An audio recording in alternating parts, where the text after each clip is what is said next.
KSAT 12. Good Morning San Antonio starts right now. A 53-year-old man was shot by his girlfriend early this morning. What police are saying about what led up to this shooting. It seems very shocking that someone can be arrested for capital murder and then suddenly a charge that is significantly less serious than that actually gets filed. No one facing murder charges in the death of a 14-year-old, but why was capital murder on the table in the first place than to get downgraded? So I spoke with an attorney who breaks down these changes in the charges. And we are going to have a 50-degree temperature drop from this afternoon to Monday morning. Yikes, that is a big temperature swing. I'll have these details coming up. Good morning, it's 9 a.m. on your Saturday. It is November 8th, a big college football day here on KSAT. You're going to just want to keep it on KSAT all day because we have 3 games. We have Texas Tech at 11, your Texas A&M Aggies, hey, woo! It's at 2:30, and at 6:30 we have LSU versus Alabama. So lots of big games here on KSAT. And thanks for starting your day with us. Now, if you got a push notification from me on the KSAT Weather Authority app, you know what I'm about to show you, but I'm going to show the pollen count, Sarah. Okay. There is something important to keep in mind here. So molds are low, but look what has showed up. Juniper. Juniper is low as well. Now, juniper is a precursor in the pollen count to mountain cedar, dreaded mountain cedar. Mountain cedar, even though it's called mountain cedar, is technically a juniper tree. And so anytime we start to see juniper on the pollen count, we have to be mentally prepared for the fact that mountain cedar season is just around the corner. In fact, mountain cedar usually starts to kick off in early December, and it peaks in January, comes to an end by Valentine's Day. But it's right around the corner. We're enjoying a little bit of a break right now in our pollens. And here is a look at the weather situation. So 90 for the high temperature in San Antonio today. That would be a record. It's only going to be 63 though in Amarillo. That's because a strong cold front is on its way. In fact, again, 90 today would tie a record set back in 1989, 36-year-old record for the high. It's going to be a hot day.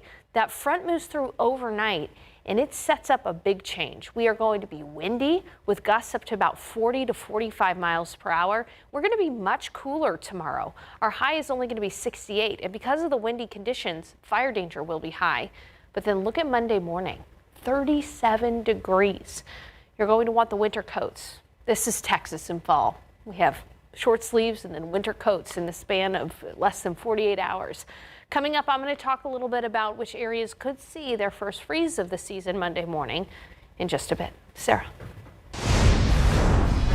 Sarah, thank you. New this morning, a 53-year-old man is waking up in the hospital after he was shot by his girlfriend. This happened after 1:45 this morning on Avondale Avenue. That's near South New Braunfels Avenue. When police arrived, they say they found the man with a gunshot wound. So after looking into this, the man's 61-year-old girlfriend admitted that she was the one that shot him. He was taken to the hospital with life-threatening injuries. As for the woman, she was charged with aggravated assault with a deadly weapon. At this time, police say it is unclear what led up to this shooting. A family says they know the suspect of a woman killed in an attempted murder-suicide case. So Valine Diaz died on Monday in what San Antonio police called an attempted murder-suicide. The medical examiner ruled her death a homicide, and 50-year-old Jose Meza was arrested for her murder. Court records show another woman who claims to be Meza's wife. She's the one that actually made that 911 call. So when officers arrived, she was inside the room holding him. He allegedly shot himself in the arm after cutting and killing Valine. The affidavit says Valine was having an affair with Meza, but her daughters say he always told them that he was divorced. Meza was taken to the hospital on Monday and for those injuries, and he is still in custody. He has not been released on bond. Well, no one is facing murder charges for the beating and shooting death of a 14-year-old boy. But at one point, capital murder was part of this case. And those charges against 4 suspects have all been downgraded to assault. So I spoke with an attorney who explains why this could have happened. There are multiple ways in which this can happen. Often people don't really understand that. Carl Alexander is a criminal defense attorney. He is not part of the case of 14-year-old Simon Cuevas. He was killed back in April while walking home from SAISD's Brewer Academy. Now, the surveillance video shows a group of 5 people following Cuevas as he left the school. Police say he was beaten, shot, and killed at the corner of Elmendorf Streets and Merida Streets. Now, all 5 people were arrested and charged with capital murder. But now their charges have been downgraded to a 3rd-degree felony of injury to a child with bodily injury. Carl Anderson is a criminal defense attorney. He is not part of the case of 14-year-old Simon Cuevas. It seems very shocking that someone can be arrested for capital murder and then suddenly a charge that is significantly less serious than that actually gets filed. Anderson says this can happen for a number of reasons. One, police might have acted too soon. You have to make an arrest and get someone off the street. And then as the investigation unfolds, you realize that, well, perhaps we jumped to a conclusion and it wasn't quite the charge we thought it was. Or there's a flaw in the evidence. That doesn't allow the district attorney's office to be able to prove beyond a reasonable doubt that it's an intentional and knowing killing. Or maybe no one talked. If no one talked and they have nothing to demonstrate that everybody knew that gun was there, that gun was going to come out, that's where you're going to run into a stumbling block.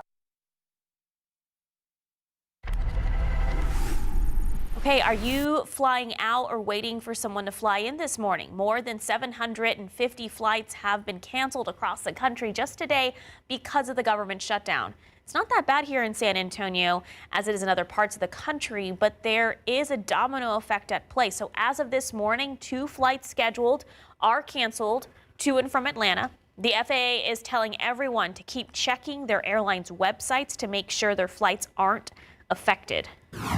Meanwhile, people are turning to the roads instead of flight cancellations. Hertz said one-way car rental bookings are up more than 20% over just the last 2 days compared to this time last year.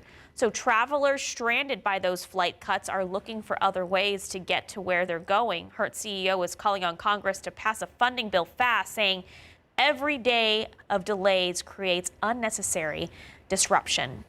It is 9:07 and 70 degrees. Alrighty, sunny skies over San Antonio. We are going to be near record heat today, so it's hard to believe you'll want the winter coats on Monday morning. I've got those details after the break.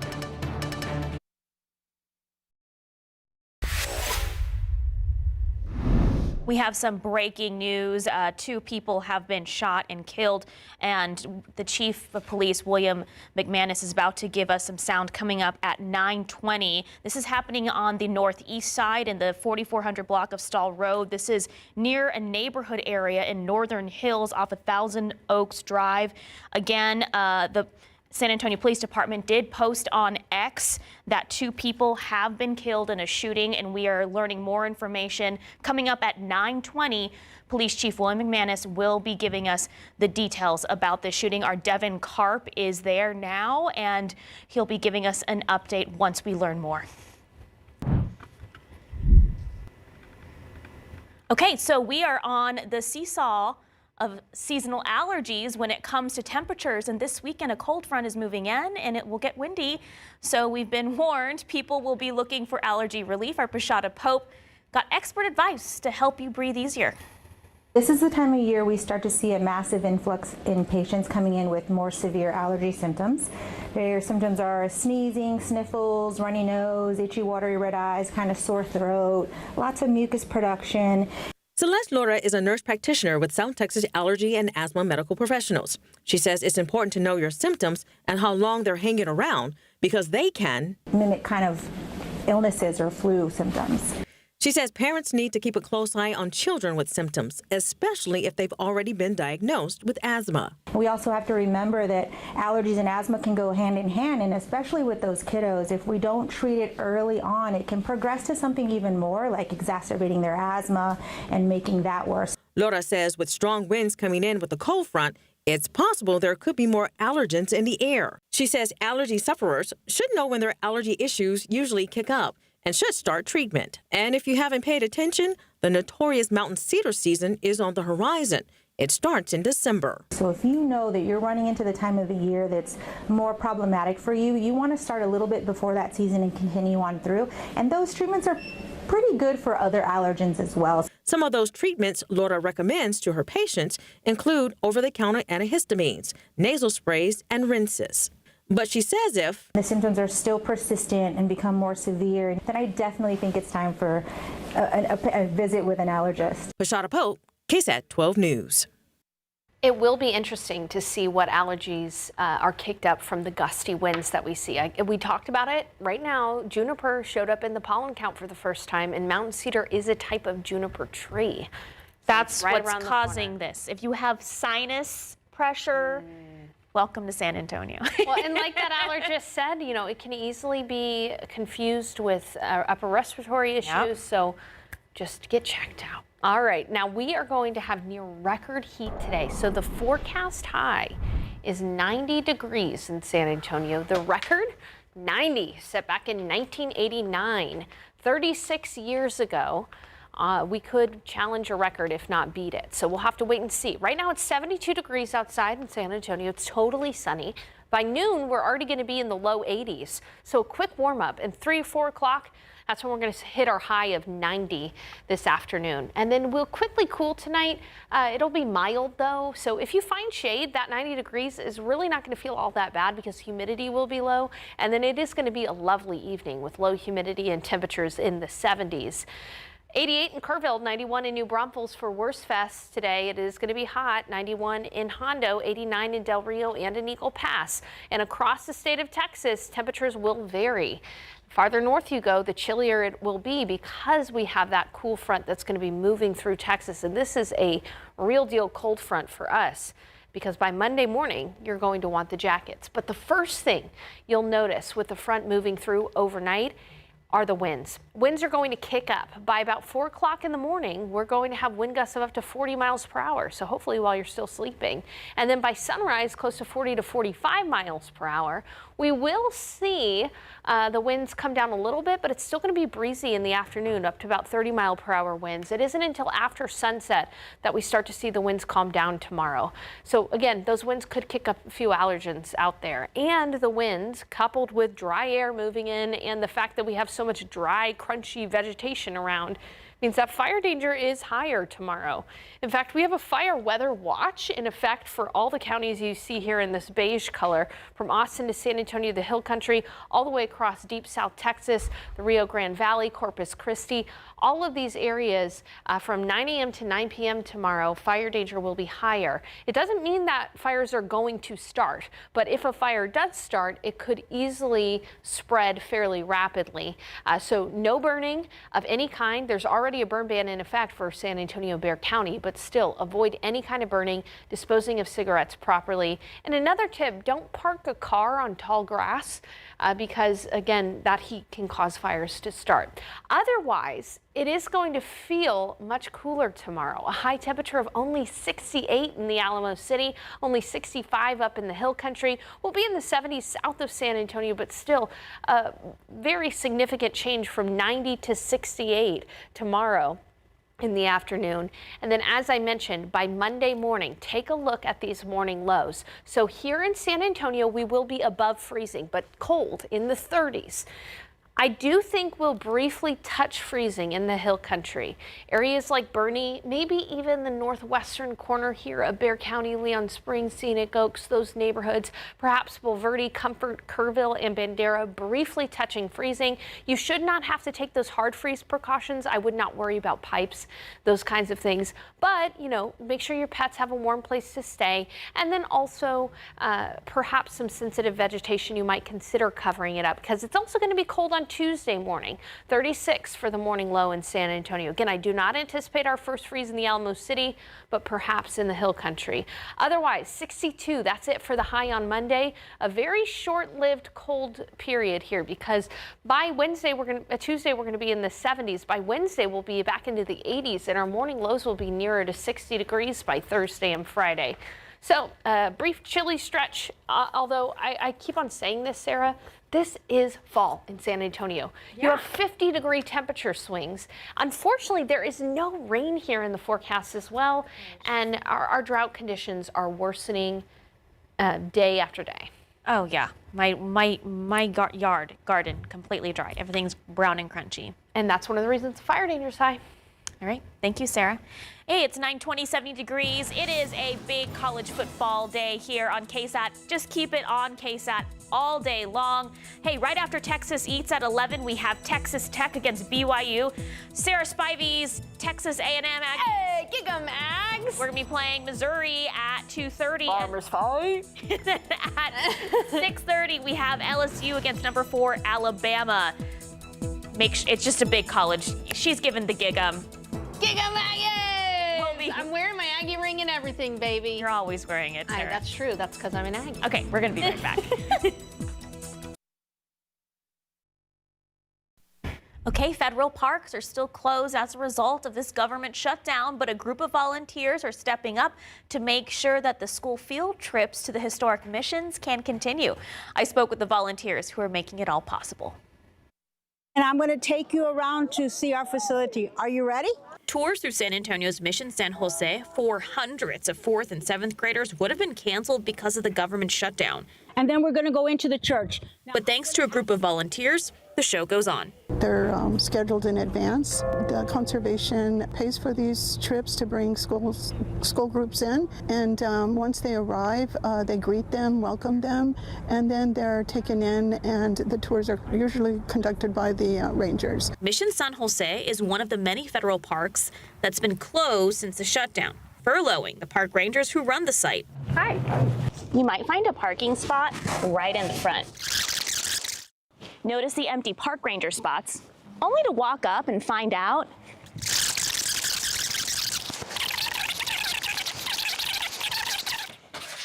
that the visitor center is gated and locked. But thanks to a little coordination with the Archdiocese of San Antonio and the Professional Tour Guide Association of San Antonio, And that dome that's way up there, along with the Conservation Society of San Antonio, that pays for these trips. life here was kind of hard.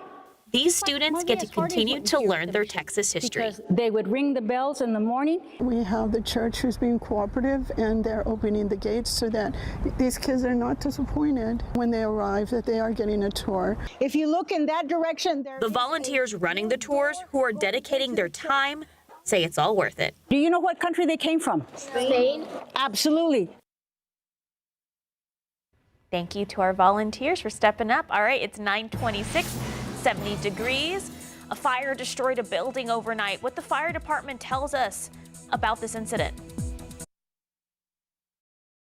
It's 9:30 on this Saturday, 70 degrees, and I'm buckling up metaphorically for this temperature roller coaster, Sarah. All right, let's do it. We mean literally. I made a graphic about it. All right, 90 degrees today, and then woo, tomorrow 68 for the high. By Monday morning, we're going to be at 37 and then 62 on Monday afternoon. Then we'll be very chilly on Tuesday morning, 36 degrees, climbing to 72 on Tuesday afternoon. And by Wednesday, we'll be back into the 80s. This is very, very typical for us in the fall to go from t-shirt weather to jacket weather. In a matter of 36 hours, we're going to drop by some 50+ degrees. Another factor tomorrow are the winds. Winds are going to be gusty up to about 40 miles per hour and a high tomorrow of only 68. Those winds will allow for some fire danger, and it's going to be interesting to see what the winds do to the allergens. The pollen count today shows molds are low and juniper is low, but juniper shows up for the first time this season, and juniper is a precursor of mountain cedar season, which starts in December. So it'll be interesting to see what the winds kick up. I'll be back with a look at how cold those temperatures will be in your neighborhood on Monday morning, coming up in a bit. Sarah. Sarah, thank you. New this morning, a man is dead after police were called to an overnight shooting on Culebra, not far from Callahan Road. Police got the call around 4:30 this morning.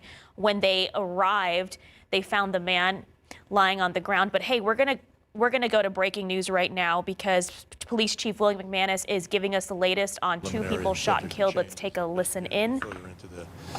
Into the details. So right now we have 3 dead as a result of a shooting. This happened at a landscape supply company down the street behind me. The people involved in this event are employees of that landscape supply company. Don't know the motive right now, but it was not random. It was not on the street. I believe it occurred within the business. So again, 3 dead. We understand there may be others wounded, but we're not sure right now. The suspect is still at large, and we went over social media to advise the neighborhood that this individual is possibly still in the area. So that's what we have right now. Should people stay in their homes and endanger the community? Yeah, they should. I mean, if they don't need to come out, we don't know where this individual is, but we do have a name on the individual, and my understanding is that detectives are possibly applying for a warrant. Is this individual, do you believe, is still armed? They are still armed? I don't know that he is or not, but I would assume that he is. Were the employees male, female? Do you have any ages on the employees? There are 2 male, 1 female. And again, this is all preliminary. Understood. Okay? As soon as we get more, we'll update you guys. All right. Thank you, Chair. Thank you. Okay, that was Police Chief William McManus giving us an update on a deadly shooting. 3 people are dead on the northeast side. This happening on the 4400 block of Stall Road at a landscaping supply company. This is happening in the Northern Hills area neighborhood off of Thousand Oaks Drive. So what we know is that early this morning, an employee of the landscaping supply company shot 3 other employees, 2 male, 1 female, all dead, and they are still looking for that shooter. They have notified the neighborhood of the Northern Hills area that shooter may still be in that area and is possibly armed. We are still learning more about this. Our Devin Karp is in that area right now, and we'll be taking him in just a bit. But for now, we are going to go ahead and move on. We're going to update you on air and online at this story, and we'll hear from Devin Karp, who is on scene in just a bit. Okay, this is the aftermath of a fire on the northwest side. That fire started Friday afternoon around 3 o'clock. The San Antonio Fire Department says it started in the upstairs balcony before that fire spread to the attic, taking over the entire building, resulting in the roof to collapse on top of the building. So thankfully, no one was seriously injured and everyone was able to get evacuated. The fire department says that the building had about 20 people living in it, and they are going to be relocated onto other apartments on that property. The Red Cross stepping in to help, but neighbors are still shaken about what happened. It was very scary for us, for the people behind it, because smoke was everywhere. So even the units behind us got infected. It smoked out our apartments. It was crazy. But a lot of people lost most of their stuff. Everything's gone. So investigators are still working to figure out exactly what caused this fire. And as we learn more, we're going to keep you updated. Okay, the city calls it a routine flood that happens once every 25 years. But in June, that flood took 13 lives. That's according to a new report from an engineering firm hired by San Antonio. Now, KSAT is uncovering new details about that deadly flooding along Bidle Creek. So most of the bodies were found near Perrin Bidle, where floodwaters ran about 4 feet deep over parts of the Loop 410 access road. That report says the road was built low enough to flood, and thick vegetation slowed the water, making it worse. It recommends warning signs, flood gauges, and flashing lights to keep drivers safe, plus better emergency response and more sensors to spot floods early. City leaders say they need state and federal help to pay for these projects and are working with property owners to clear some vegetation. To read the full report, just visit our website, ksat.com. A local shelter for foster children is facing a closure. So True Light Village, located on 10 acres near Seguin, provides a safe haven for kids with nowhere else to turn. So currently 28 children call it home, but the director says they're running low on funds and need about $50,000 to keep it operating. Rising costs and fewer donations have put the shelter in a tough spot. They already couldn't find a home, or else they wouldn't be here. So it's hard to get to the point of having to make those choices because these kids so desperately need people to say yes to them. So True Light posted a plea for help online, and so far just under $4,000 has been donated. For more information, you see that QR code on the corner of your screen there. You can go ahead and scan it, or you could search True Light Village on KSAT.com. So bird flu cases, they're rising again, and that could mean higher prices for turkeys and eggs this Thanksgiving. The virus has hit millions of birds across the country, shrinking the turkey supply to a 40-year low. Prices, they're already up, but stores like Walmart and Target are offering deals to help families save. We'll keep an eye on how this all plays out. People will now have to list their birth gender on U.S. passports. This change comes after the Supreme Court sided with the Trump administration, saying it's just a fact, not discrimination. The court rejected the Biden-era rule that let folks choose X instead of male or female. 3 justices disagreed with that decision, and right now the court is looking at more cases about transgender rights across the country. It is 9:38 and 70 degrees. Are you thinking of popping the question anytime soon? So still ahead on GMSA, what an expert tells us about buying the perfect ring for your partner and your pockets. Plus, the Veterans Day Parade happening in less than an hour, what to expect this year and why it looks different from previous ones. And do not let the weather catch you off guard. There will be a 50-degree temperature change from this afternoon to Monday morning. I'll have the latest coming up. Well, we have breaking news. 3 people are dead and possibly others more injured after a shooting at a landscaping business is happening on the northeast side, the 4400 block of Stall Road. Now, our Devin Karp is live there. Devin, we just heard from SAPD Police Chief William McManus. Now, he's saying that the shooter, they still have not found him at this, or her at this time.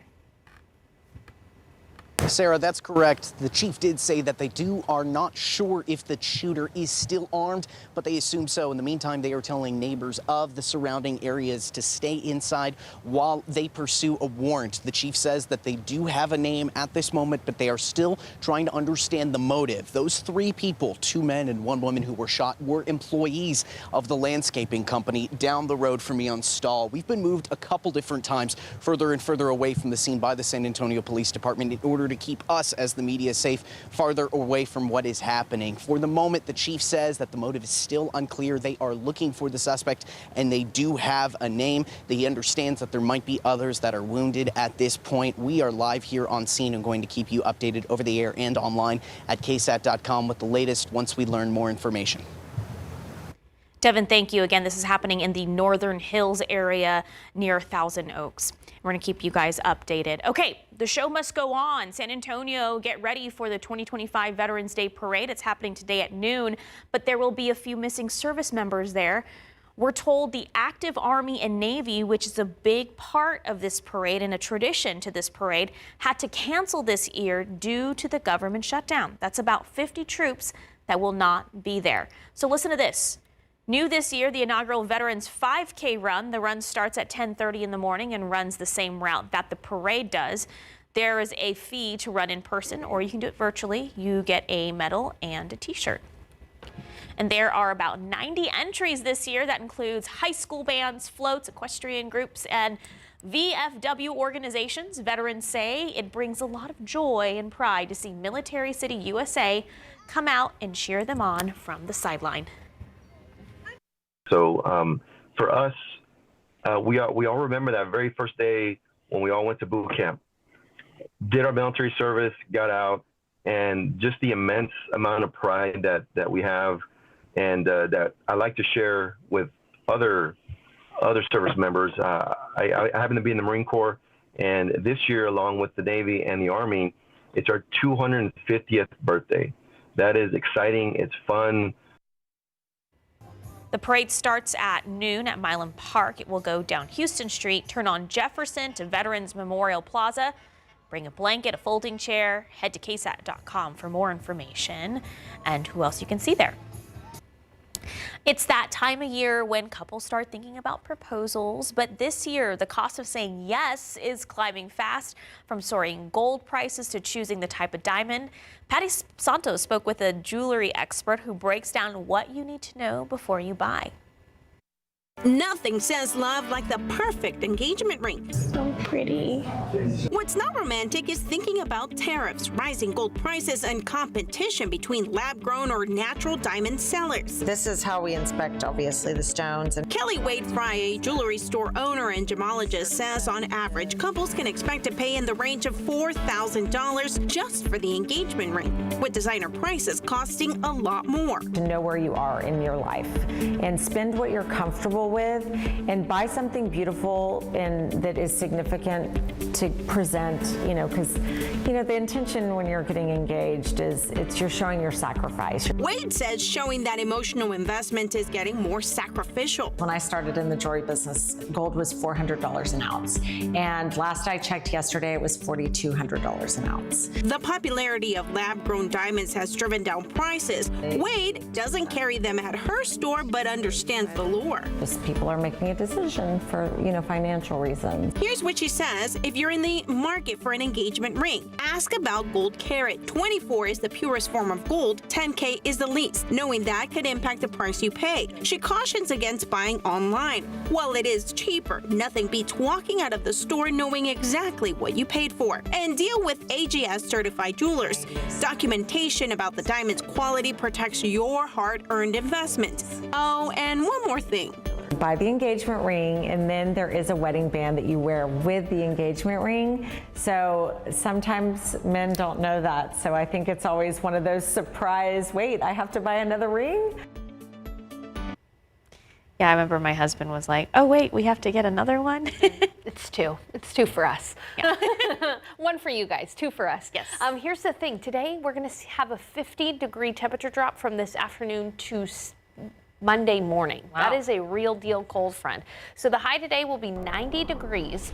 That will challenge a record set back in 1989 of 90 degrees. But by Monday morning, you're going to want a jacket, a winter coat. We're going to wake up at 37. In fact, it'll be our coldest morning since February. That is a really strong cold front to go from 90 to 37 in about 36 hours. Crazy. So let me walk you through the warm day today. It's going to be nice if you find shade because the humidity will be low. We're in the 70s right now. By noon, we're going to be in the 80s. It's around 3, 4 o'clock that will hit our high of 90. And then this evening, very pleasant for any Saturday night activities, especially outdoors. Temperatures are going to be the 70s with low humidity. It's going to feel great. The front isn't going to move through until tomorrow in the overnight hours tonight. So overnight, by about 2 o'clock in the morning. You can see where that front is right now. This afternoon, we'll have temperatures only in the 60s for the high in Amarillo, and by tomorrow, we'll only be in the 60s here in San Antonio. The first thing you're going to notice are that the winds are going to pick up from the north. This is a look shortly after midnight. You can see that winds could gust in the overnight hours up to 40 miles per hour. By 7, 8 o'clock, potentially up to 45 miles per hour wind gusts. So think about if you have any lightweight patio furniture outside, if you have that trash can on the curb, or even some of those holiday Christmas decorations that are lightweight, they might be flapping around in the wind out there because of those gusty winds up to about 45 miles per hour. Even in the afternoon, we're still going to have wind gusts of up to 30, 35 miles per hour. It really isn't until the evening hours tomorrow that we start to see winds subside. So with the gusty winds, we're also going to have very dry air in place. Relative humidity values are going to be in the teens tomorrow. Gusty winds, dry air, plenty of grass and dried vegetation out there means that fire danger is going to be high tomorrow. So there is a fire weather watch, not only in effect for San Antonio, Austin, and the Hill Country, but all the way into deep South Texas, the Rio Grande Valley, from 9 a.m. to 9 p.m. tomorrow. Doesn't mean fires are going to happen, but if a grass fire or wildfire gets going, it could easily spread. So we have to do our part to avoid creating or spreading grass fires. Absolutely no burning, and disposing of cigarettes properly is very important. Otherwise, it's going to feel great outside tomorrow. Windy, yes, but a high of 68. Awesome compared to that 90 degrees today. High in the mid-60s in the Hill Country, closer to 80 degrees south of San Antonio. And by Monday morning, it is going to be downright chilly. 37 in San Antonio, but take a look at this. No freeze in the Alamo City, but I do think in Bulverde, Bernie, Bandera, Comfort, Kerrville, maybe even extreme northwest Bexar County, Leon Springs, Scenic Oaks, those kinds of areas nearer to the rim, they could briefly touch freezing. So you won't need to do those hard freeze precautions. Don't worry about the pipes. But you might want to make sure to have sensitive vegetation covered.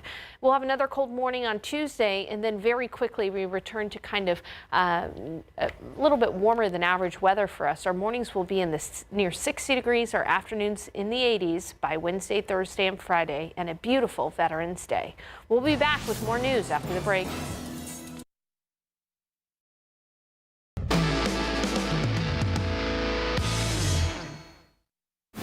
I tell you what, the most fun for me right now is going to be taking a bite of these potato pancakes. So you guys actually have a plate set up. We're going to take a bite, and this one comes out with powdered sugar, cinnamon. You also have applesauce on the side, and then it gets the sausage on there as well, right? Yeah, and some people like sour cream and do more of a savory approach, and mustard, different condiments, ketchup. Some people like ketchup. So we went sweet. We went sweet on this one. There you go. That's right. All right, let's get the plate and take a bite. This is the plate right here, loaded up, applesauce on the side, dunk it in. All right, Travis, go for yours. Cheers to you, sir. Roast. Roast. Sausage on the side. Roast to you, sir. It doesn't get much better than this. This is delicious.